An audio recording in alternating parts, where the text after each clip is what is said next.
Hello everyone, जय सिया राम की। श्री रामचरितमानस अयोध्या कांड की चौपाई 1 से 10 तक हिंदी में अर्थ सहित। जय सीताराम की। जिनकी गोद में हिमाचल सुता पार्वत जी, मस्तक पर गंगा जी, ललाट पर द्वितीया का चंद्रमा, कंठ में हलाहल विष और वक्षस्थल पर सर्पराज शेष जी सुशोभित है, वे भस्म से विभूषित, देवताओं में श्रेष्ठ, सर्वेश्वर, संहार करता या भक्तों के पाप नाशक, सर्वव्यापक, कल्याण रूप चंद्रमा के समान शुभ्र वर्ण श्री शंकर जी सदा मेरी रक्षा करे। रघुकुल को आनंद देने वाले श्री रामचंद्र जी के मुखारविंद की शोभा राज्याभिषेक की बात सुनकर न तो प्रसन्नता प्राप्त हुई और न ही वनवास के दुख से मिलन ही हुई। वह मुख कमल की छवि मेरे लिए सदा ही सुंदर मंगलों को देने वाली हो। रिद्धि सिद्धि और संपत्ति रूपी सुहावनी नदियां उमड़ उमड़ कर अयोध्या रूपी समुद्र में आ मिली। इस नगर के स्त्री पुरुष अच्छी जाति कर्मियों के समूह है, जो सब प्रकार के पवित्र, अमूल्य और सुंदर है। चौपाई। सबसे श्री रामचंद्र जी का विवाह करके घर आए, तब से अयोध्या में नित्य नए मंगल हो रहे हैं और आनंद के बधावे बज रहे हैं। 14 लोक रूपी बड़े भारी पर्वतों पर पुण्य रूपी मेघ रूपी जल को बरसा रहे हैं। श्री गुरु जी के चरण कमलों की रज से अपने मन रूपी दर्पण को साफ करके मैं श्री रघुनाथ जी उस निर्मल यश का वर्णन करता हूँ, जो चारों ओर फलों को, धर्म, अर्थ, काम, मोक्ष को देने वाला है। चौपाई। नीले कमल के समान श्याम और कोमल जिनके अंग है, श्री सीता जी जिनके वाम भाग में विराजमान है और जिनके हाथों में क्रमशः अमोघ बाण और सुंदर धनुष्य है, उन रघुवंश श्री रामचंद्र जी को मैं बारंबार नमस्कार करता हूँ। एक समय रघुकुल के राजा दशरथ जी अपने सारे समाज सहित राजसभा में विराजमान थे। महाराज समस्त पुण्यों की मूर्ति है। श्री रामचंद्र जी का सुंदर यश सुनकर वह अत्यंत आनंद हो रहा है। दोहा। सबके हृदय में ऐसी अभिलाषा है और सब महादेव जी को मानकर प्रार्थना करके कहते हैं कि राजा अपने जीते जी श्री रामचंद्र जी को युवराज पद दे दे। नगर का ऐश्वर्य कुछ कहा नहीं जाता। ऐसा जान पड़ता है मानो ब्रह्मा जी की कारीगरी में बस इतना सा ही है। सब नगर निवासी श्री रामचंद्र के मुख चंद्र को देखकर सब प्रकार के सुखी है। सब माताएं और सखी सहेलियों अपने मनोरथ रूपी बेल फूली देखकर आनंदी हो रही है। श्री रामचंद्र जी के रूप, गुणशील स्वभाव को देखकर सुनकर राजा दशरथ जी बहुत आनंदित होते हैं। सब राजा उनकी कृपा चाहते हैं और लोकपालगण उनके रुख को देखते हुए अनुकूल होकर प्रीति करते हैं। पृथ्वी, आकाश, पाताल तीनों भुवनों में और भूत, भविष्य, वर्तमान तीनों कालों में दशरथ जी के समान बड़ी भागी और कोई नहीं है। मंगलों के मूल श्री रामचंद्र जी जिनके पुत्र हैं, उनके लिए जो कुछ कहा जाए सब थोड़ा है। राजा ने स्वाभाविक ही हाथ में दर्पण ले लिया है। उसमें अपना मुख देखकर मुकुट को सीधा किया।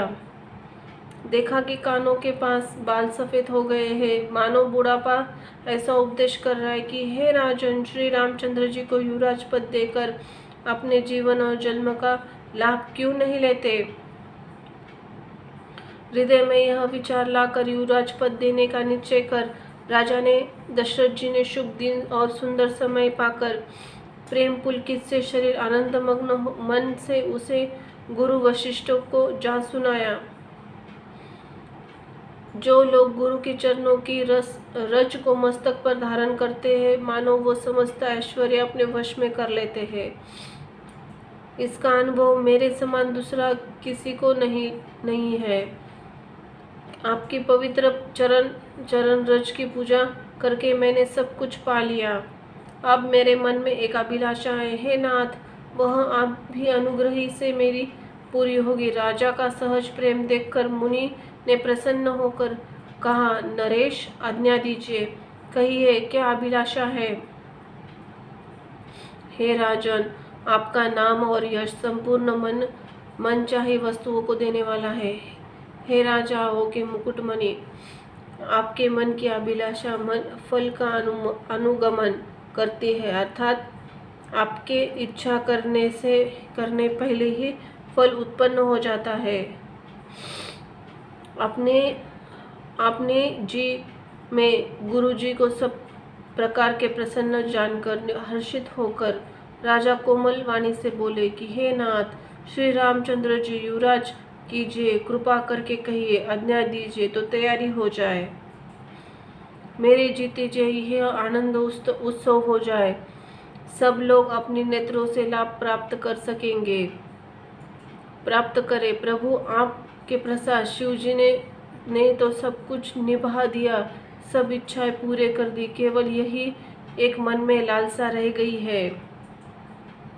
इस लालसा को पूर्ण हो जाने पर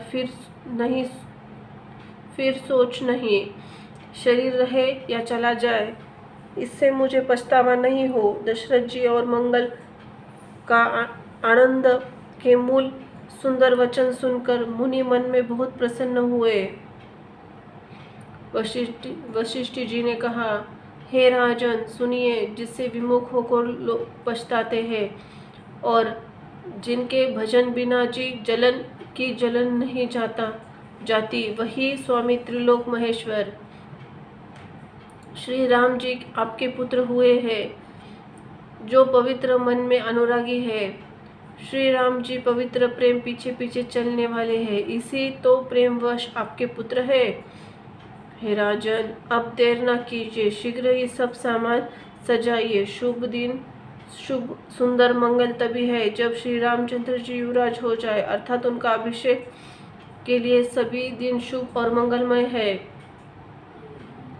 राजा आनंदित होकर महल में आए और उन्होंने सेवकों तथा मंत्री सुमंत्र को बुलवाया। उन लोगों ने जय जय जीव कहकर सिर नवाए। राजा ने सुंदर मंगलमय वचन श्री रामचंद्र जी को पद देने के लिए प्रस्ताव सुनाए और कहा, यदि पंचों आप सभी को यह मत अच्छा लगे तो हृदय हर्षित होकर आप श्री रामचंद्र जी का तिलक कीजिए।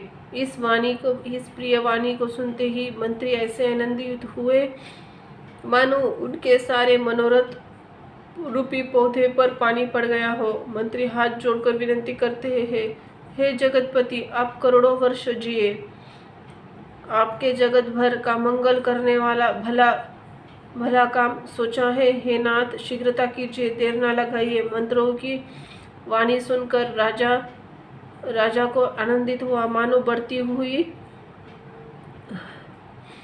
बेल सुंदर डाली का सहरा पा गई हो। राजा ने कहा, श्री रामचंद्र जी के अभिषेक के लिए मुनिराज वशिष्ठ जी को जो आज्ञा हो, आप ही लोग वह तुरंत करे। मुनिराज ने हर्षित होकर कोमल वाणी से कहा कि संपूर्ण श्रेष्ठ तीर्थों का जल लाओ, फिर उन्हें औषधि, मूल, फल और पत्र आदि को मांगलिक वस्तुओं को नाम गिनकर बताइए। मुनिराज ने हर्षित होकर कोमल वाणी से कहा कि संपूर्ण श्रेष्ठ तीर्थों का जल ले आओ, फिर उन्हें सब मांगलिक वस्तुओं को नाम गिनकर बताइए। चवर, मुर्ग, चम्र, बहुत प्रकार के वस्त्र, असंख्य जातियों के ऊनी और रेशमी कपड़े, नाना प्रकार की मणियां, रत्न और सभी मंगल वस्तुएं जो भी जगत में राज्याभिषेक के लिए योग्य है, सबको मंगाने के लिए आज्ञा दी। मुनि ने वेदों में कहा हुआ है सब विधान बताकर कहा, नगर में बहुत से मंडप सजाओ, फलों सहित आम, सुपारी, केले, वृक्ष नगर गलियों में चारों ओर रोप दो। सुंदर मणियों के मनोहर चौक पुरवाओ और बाजार में तुरंत सजाने का कह दो। श्री गणेश जी, गुरु कुल देवता की पूजा करो। भूदेव ब्राह्मणों की सब प्रकार की सेवा करो। ध्वजा, पताका, तोरण, कलश, घोड़े, रथ और हाथी सबको सजाओ। श्रेष्ठ मुनि वशिष्ठ के वचन को शिरोधार्य करके लोग अपने अपने काम में लग गए। सभी को श्री रामचंद्र जी के वैसे ही प्रिय है जैसे मुझको। उनके रूप में आपका आशीर्वाद ही मानो शरीर धारण करके सुशोभित हो रहा है। हे स्वामी, सारे ब्राह्मण परिवार आपके ही समान उन पर स्नेह करते हैं। चौपाई। राजा ने कहा, हे मुनिराज, कृपया यह निवेदन सुनिए। श्री रामचंद्र जी सब प्रकार के योग्य हो गए हैं। सेवक, मंत्री और नगर वासियों के जो हमारे शत्रु हैं, मित्र है, वो उदासीन है। मुनीश्वर ने जिनको जिस काम के लिए आज्ञा दी, उन्होंने यह काम इतनी शीघ्र से कर डाला मानो पहले से ही कर रखा था। राजा, ब्राह्मण, साधु, देवता पूज रहे हैं। श्री रामचंद्र जी के सब मंगल कार्य हो रहे हैं। श्री रामचंद्र जी के राज्य अभिषेक की सुनवाई खबर सुनते ही अवध भर घड़ी में घूम बधावे बजने लगे। श्री रामचंद्र जी, सीता जी शरीर के शुभ शकुन सूचित हुए। उनके सुंदर मंगल अंग फड़फड़ने लगे। पुलकित होकर वे दोनों प्रेम सहित एक दूसरे से कहते हैं, ये तो सब शकुन भरत के आने की सूचना देने वाले हैं। उनको मामा के घर गए बहुत दिन हो गए, बहुत से अवसर आ रहे हैं। बार बार मिलने से मन से आती है, बार बार उनसे मिलने की मन से आती है। शकुनों से प्रिय भरत मिलने का विश्वास होता है, और भरत के समान जगत में हमें दूसरा कौन प्यारा है? शकुन का बस यही फल है, दूसरा नहीं है।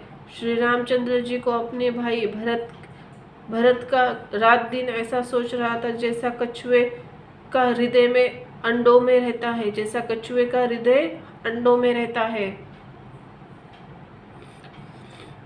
इसी समय यह परम मंगल विचार समाचार सुनकर सारा रहीनिवास हर्षित हो उठा। जैसे चंद्रमा को बढ़ते देखकर समुद्र में गहराई लहरों का विलास आनंद सुशोभित होता है। सबसे पहले निवास में जाकर उन्होंने जिनसे ये वचन समाचार सुनाए, उन्होंने बहुत से आभूषण वस्त्र पाए। रानियों का शरीर प्रेम पुलकित से हो उठा, मन प्रेम से मग्न हो उठा। जब वे सब मंगल कलश सजाने लगी, सुमित्रा जी ने मणियों रत्नों का बहुत से अत्यंत सुंदर बनो हो चौक पूरे करे। आनंद मग्न हुई श्री रामचंद्र जी की माता कौशल्या जी ने ब्राह्मणों को बुलाकर बहुत दान दिए।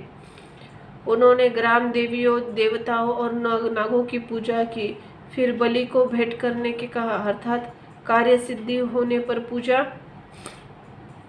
फिर मनोती मानी और प्रार्थना की कि जिस प्रकार श्री रामचंद्र जी का कल्याण हो, दया करके वही वरदान दिया जाए, वरदान दीजिए। कोयल सी मीठी वाणी, चंद्रमा के समान मुख वाली, हिरण के बच्चे नेत्रों वाली स्त्रियां मंगलगान करने लगी। श्री रामचंद्र जी का राज्याभिषेक सुनकर सभी स्त्री पुरुष हर्षित हो उठे। विधाता को अपने अनुकूल सजाने के सब सुंदर मंगल साज सजाने लगे। तब राजा वशिष्ठ जी ने बुलाया, शिक्षा समुच्चयी उपदेश देने के लिए श्री रामचंद्र जी के महल को भेजा। गुरु का आगमन सुनते ही श्री रघुनाथ जी ने दरवाजे पर आकर उनके चरणों मस्तक नवाया। आदरपूर्वक अर्घ्य देकर उन्होंने घर में लाए और पड़ोस उपचार से पूजा करके उनका सम्मान किया। फिर सीता जी सहित उनके चरण स्पर्श किए। कमल के समान दोनों हाथों जोड़कर श्री रामचंद्र जी बोले, यद्यपि सेवक घर में स्वामी की प्रार्थना मंगलों का मूल है, अमंगलों का नाश करने वाला है, तथापि हे नाथ, उचित हो या प्रेम पूर्वक किसी दास को कार्य के लिए बुला भेजते हो, ऐसी नीति है। परंतु आप प्रभुता छोड़कर स्वयं पधार के यह स्नेह किया, इससे आज यह घर पवित्र हो गया। हे गोसाई, आप आज्ञा हो कि मैं वही करूं जो कि मेरा सेवक का लाभ है।